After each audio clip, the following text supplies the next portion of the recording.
Hi and welcome to today's live chapter reading of At Last by Mindy McKinley, courtesy of Itsy Bitsy Book Bits. Chapter 1, Lula. Lula screamed in frustration as she landed hard on her butt. It felt bruised. What the hell? It was a shock to be upright 1 second and on her ass in the parking lot the very next.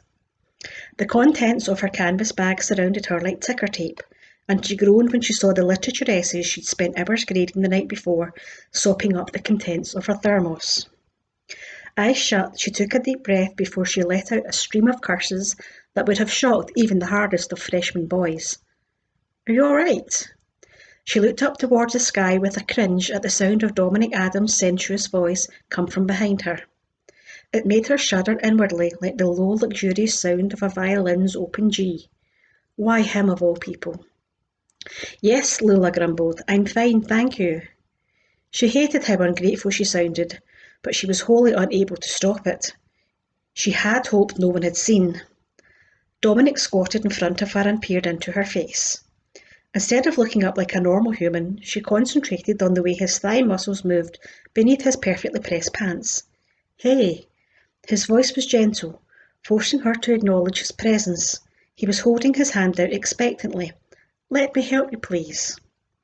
After a beat, she breathed out, Fine, and put out her hand in his. He pulled her up with an efficient, not unimpressive show of strength, and took extra care that she had her balance. She felt her cheek burn when she finally made eye contact. Hey, he said reassuringly. He was still holding her hand gently as if she were a small, breakable child who needed help finding her grown-up. Are you really okay? That was a hard fall. She slid her hand out of his to break the disorientating effect of his touch and hopefully cool her cheeks, but the friction of the skin together had the opposite effect. Yes, I'm fine, thank you, she whispered, and then crouched down to pick up her things, hoping he would leave. He didn't. Instead, he knelt to help her. Of course he did. This was just not her day. Every woman at the school, every woman everywhere, swooned over Dominic Adams. Not only was he chiselled to perfection, but he also had adorably tousled sandy brown hair and the greenest, most seductive eyes she had ever seen. It was a dangerous combination without the toned body, genuine kindness and soaring intelligence. With it, he was downright lethal. He checked boxes most women didn't even know they had, and he did it with humour and an ever-present smile. It wasn't fair. Lula had worked very hard not to be pulled into his sexy vortex like everyone else. He was gorgeous, she couldn't deny that. But there was also a reputation that went with that she wanted nothing to do with.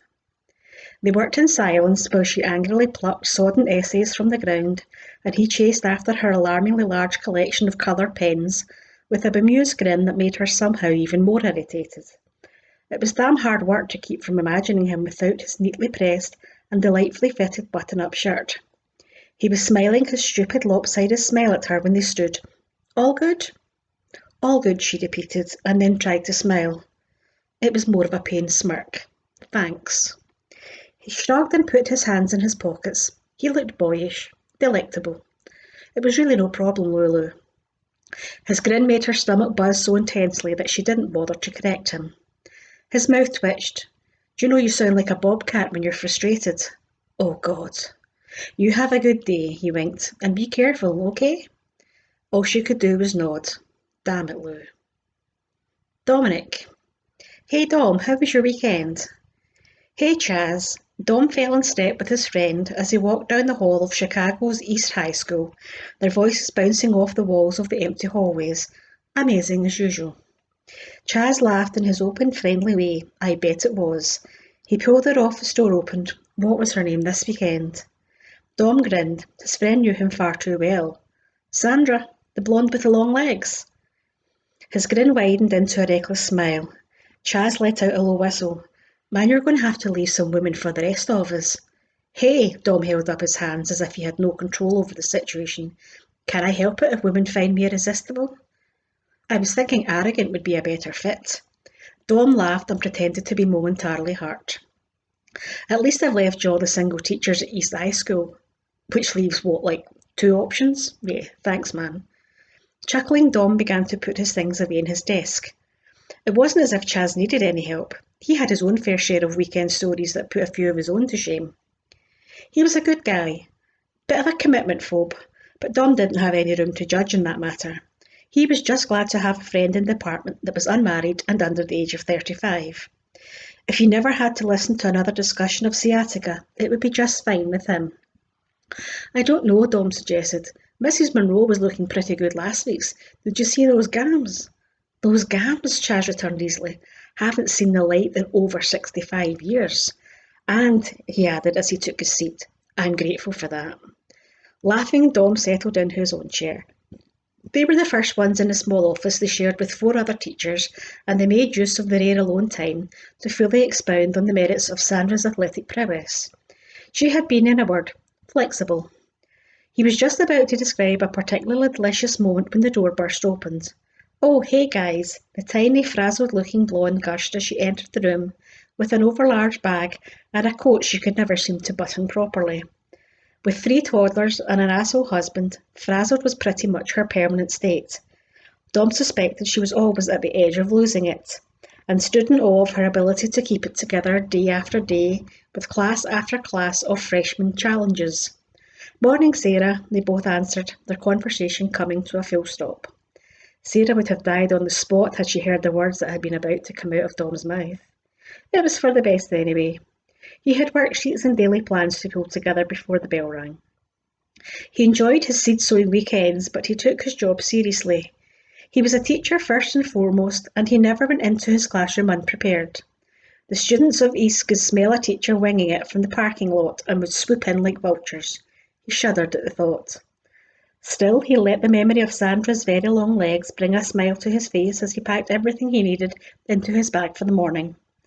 He grabbed his coffee, tossed a catch you at lunch over his shoulder to Chaz, and made his way to his classroom. His very pleasant thoughts were interrupted with a "Hey Adams" just before he got to his classroom. Shit, he'd almost made it. Almost. He bit his tongue before he said what he was thinking and turned around with what could not possibly have looked like a real smile. "Josh," he acknowledged, "what can I do for you?" Josh Martin was Toxin at the building, a macho, self-absorbed gossip that was more full of himself than an engorged tick. He had not led the school team to 3 championships in a row. Everyone damn knew well he wouldn't have his job. "I saw you this morning with Miss Stanley. I've never seen anything like that man." He let out a laugh. That chick should come with a warning label. He shook his head at his own joke, but cleared his throat when he saw Dom was not amused. "Nice of you to help her, though," he backpedaled. Truthfully, Dom had forgotten about the incident with the quirky lecturer teacher. Most because she was squarely on the forgettable side. She was young and had a fresh, sweet face, but if she had a body or any sex appeal, she kept it well hidden under her mismatched skirts, leggings, and really, really odd sweaters. Today's sweaters had been a bright sunshine yellow, in the centre of which was a large owl and the words "Who Dat?" scrawled below. Her mass of unruly brown hair was usually piled right on top of her head, and she had a colour collection of eyeglasses that would make Rainbow Bright jealous. He could never quite work out what she was going for, but he respected her. She was an amazingly dedicated teacher, and he didn't see anything funny about her getting hurt. "I'm sure you would have done the same thing," he said, coolly before pushing the door open to his room, effectively ending the uncomfortable conversation. As he readied his room for the day, his irritation with Mr. Martin faded and was replaced with thoughts on his first hour lesson. His AP students were his favourites. Truly, he loved all his kiddos, but this class really seemed to share his passion for history. Every day he marvelled that he could pass on his love that his father instilled in him to a new generation. "Hey, Juan," he said as the first kiddo entered his room. He was sleepy-eyed and looked like he was about to fold under the weight of his backpack. "Are you ready to learn about Napoleon today?" "Sure, Mr. Adams," he answered and plopped in his chair. "'Cause you're going to make me whether I am or not." Dom laughed and handed him the study sheet he would need. Lula. "You're kidding me," Amy breathed, bright wide eyes. "He touched your hand." Lula groaned and shushed her friend. They were standing in the back of the school library and every word sounded as though it came from a megaphone. That's not the point. I made a fool of myself with him. I could barely talk. She crinkled her nose and tried to forget the way his strong fingers wrapped around hers.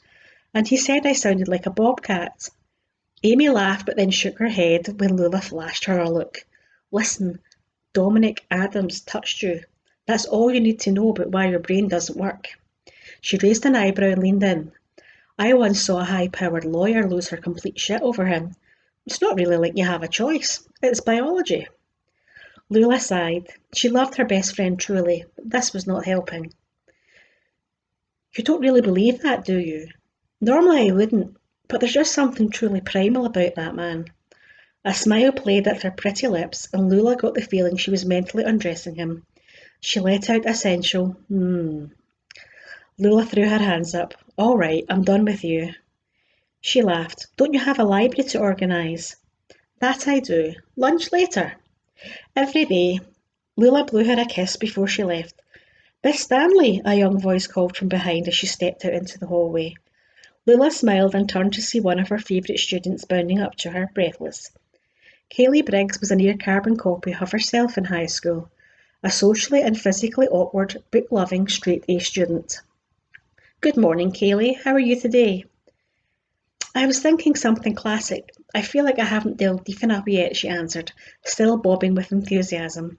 I would really like to start with some English authors, but don't know where to start. Kaylee, you're going to have gone through the entire library before the end of the year. She was trying to sound exasperated, but honestly, having a student this excited about reading was one of the great joys of her career. Kaylee smiled. I hope so. All right, what are you looking for this time around? Classics? Non-fiction? Contemporary? I was thinking something classic. I feel like I haven't delved deep enough yet, she answered, still bounding with enthusiasm. I would really like to start with some English authors, but don't know where to start. Lula's little high school heart leaped for joy. I know exactly where you should start. Let me create a list for you, and I'll try to have it for you by the end of the day. How does that sound? Kaylee let out a squeal and did a little dance. That sounds amazing, Miss Stanley. Thank you so much. No problem, she said, and laughed as her younger self, braids included, ran off down the hallway.